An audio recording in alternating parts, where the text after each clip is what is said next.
The way Princess Leonor looked at Prince Christian during that recent royal gathering lasted maybe 2 seconds. That's it. 2 seconds. But the internet turned it into an entire love story overnight. And honestly, that reaction tells you something bigger is happening here. Because people don't just want Leonor and Christian to be together because they're young royals. They want the idea of them together. The symbolism. The fantasy. The modern fairy tale Europe hasn't really had in years. Future Queen of Spain. Future King of Denmark. Young. Elegant. Raised under pressure. Both carrying centuries of expectation before they've even fully lived their own lives. Of course, the internet became obsessed. But the more I watched those clips, the more I started realizing something uncomfortable. The real reason Leonor and Christian probably can't be together has nothing to do with romance. It has everything to do with the system around them. And once you see that clearly, the entire story changes. Because this isn't really about two people anymore. It's about monarchy trying to survive in 2026. If you're new to Leonor's story, subscribe, I post every day. Because what's happening around Leonor right now isn't just celebrity gossip. It's actually one of the clearest examples of how modern royal families control image, relationships, and public emotion without ever saying it directly. Now let me explain why this whole situation fascinates me so much. Most people see royal couples emotionally. The palaces see them strategically. That's the difference. And I think audiences still underestimate how carefully modern monarchies think about perception. Especially after watching what happened to Prince Harry and Meghan Markle, or even the way Kate Middleton and Prince William became symbols of stability during chaos in Britain. Royal relationships are no longer private relationships. They're institutional assets. That sounds cold, but honestly, it's true. And the reason I don't think Leonor and Christian are likely to become an actual couple is because together, they create something royal institutions secretly fear. Too much attention. Think about it. A future Queen of Spain dating a future King of Denmark wouldn't just become tabloid news. It would become global obsession instantly. Every appearance would dominate social media. Every interaction would get analyzed frame by frame. Every facial expression would become content for weeks. The relationship itself would stop belonging to them almost immediately. And here's my hot take. I think modern monarchies are becoming terrified of relationships that generate uncontrolled narratives. That's the hidden lesson they learned from the last decade. Because once the public emotionally ships a royal couple, expectations become impossible to manage.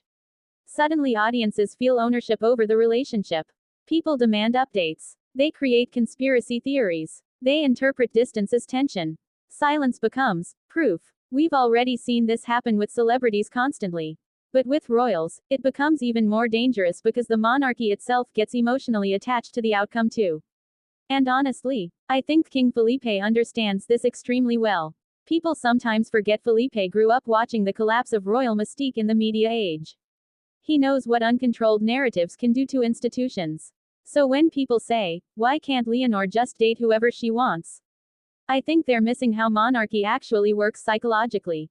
Royals are not raised to think like normal people when it comes to relationships.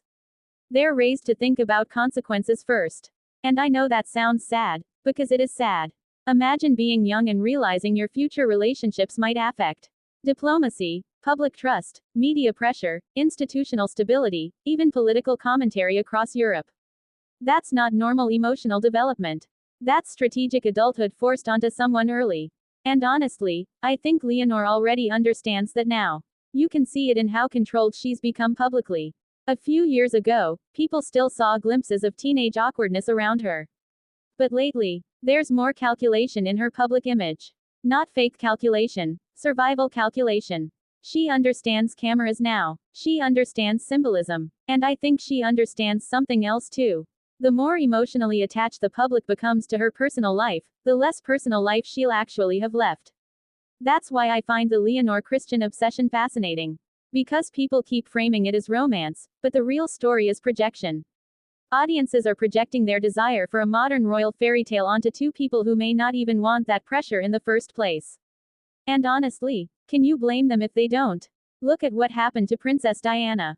Look at Meghan Markle. Look at how intensely Kate Middleton's life gets analyzed even now. Modern royal women are expected to be relatable but flawless, emotional but controlled, glamorous but hardworking, accessible but mysterious. It's impossible. Now imagine adding a highly publicized cross-European royal romance on top of that. The pressure would become unbearable almost instantly. And this is where I think people misunderstand Christian too.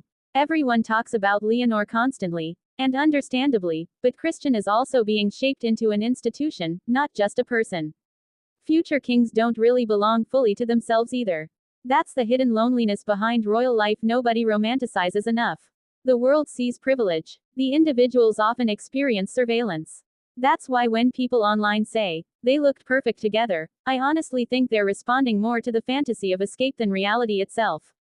Because Leonor and Christian together would symbolize something emotionally comforting in 2026. Stability, elegance, tradition surviving modern chaos. People crave that feeling right now globally. Politics feel unstable. Celebrity culture feels artificial. Influencers come and go weekly. But two young heirs carrying themselves with discipline and restraint. That feels timeless to audiences. And monarchies absolutely understand the power of that image. Which is exactly why they'd also fear losing control of it. That's the contradiction. The relationship would generate enormous popularity, but also enormous unpredictability. And institutions hate unpredictability. This is why I think the palace narratives around Leonor have become increasingly focused on duty rather than romance lately. Military training, leadership, preparedness, responsibility. The palace wants audiences emotionally invested in her role, not dependent on a love story around her. Huge difference. Because once a monarchy becomes too centered around romance, it becomes vulnerable to emotional collapse if the relationship fails publicly. The British royals learned that lesson repeatedly. Spain watched carefully. Trust me, they watched very carefully. And here's another thing I keep thinking about. Even if Leonor and Christian genuinely liked each other someday, could they ever experience that naturally? Seriously, how would they know whether moments were real or already being transformed into global narratives around them? That level of awareness changes human behavior. It has to. I honestly think people underestimate how psychologically exhausting it must be to grow up royal in the social media era.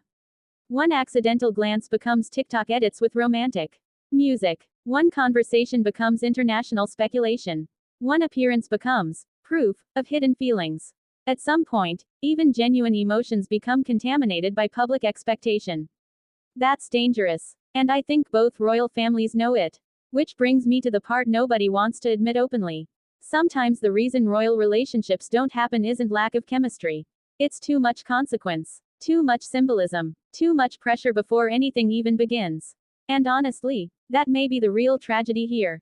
Because the public keeps treating Leonor and Christian like characters in a royal Netflix series, while forgetting they're actual young people trying to exist under impossible visibility. That changes everything. Now personally, here's my own complicated take. I think part of the reason people are obsessed with Leonor and Christian is because they represent a version of monarchy audiences still want to believe in. Not scandal, not chaos, not institutional crisis, but grace under pressure. And in a strange way, the internet almost wants them together to prove modern royalty can still feel magical. But real life doesn't work like fan edits online. Real life includes pressure, diplomacy, family expectations, media surveillance, and institutions protecting themselves long before emotions enter the conversation. That's the part people forget. And honestly, the more I think about it, the more I believe the real reason Leonor and Christian probably can't be together is simple. Their relationship would stop being human the moment the world discovered it. It would become a symbol, a strategy, a spectacle. And once that happens, love itself has very little room left to breathe. That's the hidden cost of modern royalty nobody talks about enough. Not the ceremonies, not the rules, not even the lack of privacy, but the terrifying realization that even your emotions can become public property before you fully understand them yourself. And maybe that's why Leonor always looks so careful lately. Because somewhere deep down, she probably already knows that too.